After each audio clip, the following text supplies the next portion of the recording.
Women, have you ever wondered what makes a man tick? You gaze into those strong masculine eyes and you wonder, what's he thinking now? But before you dare ask him that question out loud, which, by the way, he hates it when you do that, you first need to know every man's three basic needs: sex, supper, and significance. Okay, now that we got that cleared up, you can stop watching this video. But if you want to go deeper and help your man go beyond his three little piggy needs, keep watching. While the carnal desires of a man may be for food, frolic, and importance, as his loving helpmate, you can elevate him from his primal physical desires into a man who transcends into his spiritual destiny. But we save the best for last, as we first review a man's basic three needs in a little greater detail. Number one, a man's need for food.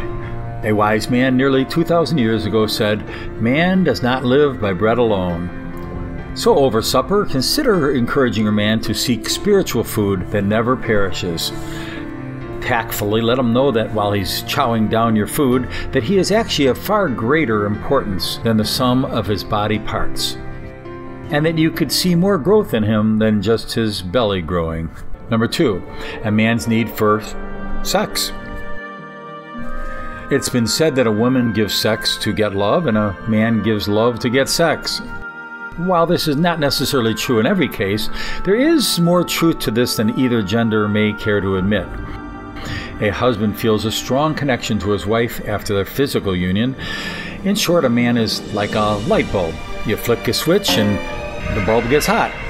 A woman is, on the other hand, more like an iron. It takes her longer to heat up, but my, does that iron stay warm longer.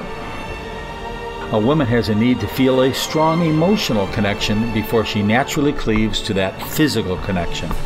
So, with seemingly opposing needs in terms of sequence, can these differing physical and emotional needs ever be reconciled? Perhaps the best way to meet both needs is to meet neither, and in this paradoxical process, seeing that both needs are met. To illustrate this, look no further than your home toilet seat. A man wants it up because he does his duty standing up. A woman, on the other hand, wants it down for obvious reasons.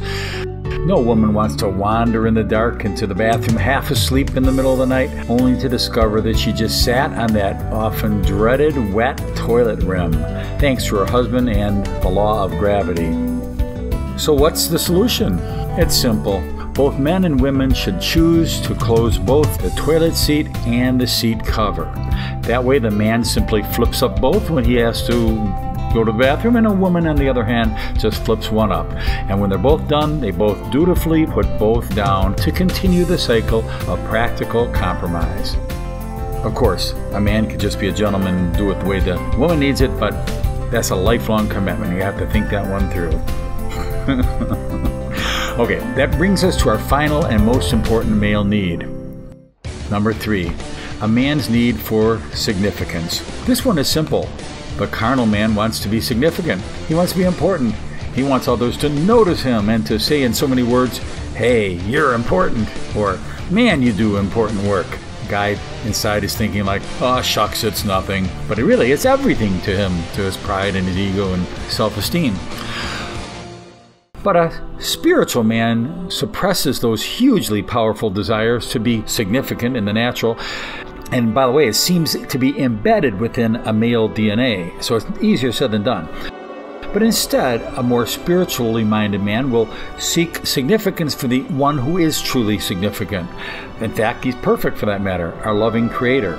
So instead of searching for significance, let's search for the significant one.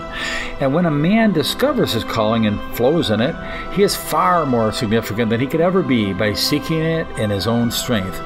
So women, encourage your husband to find and follow his destiny.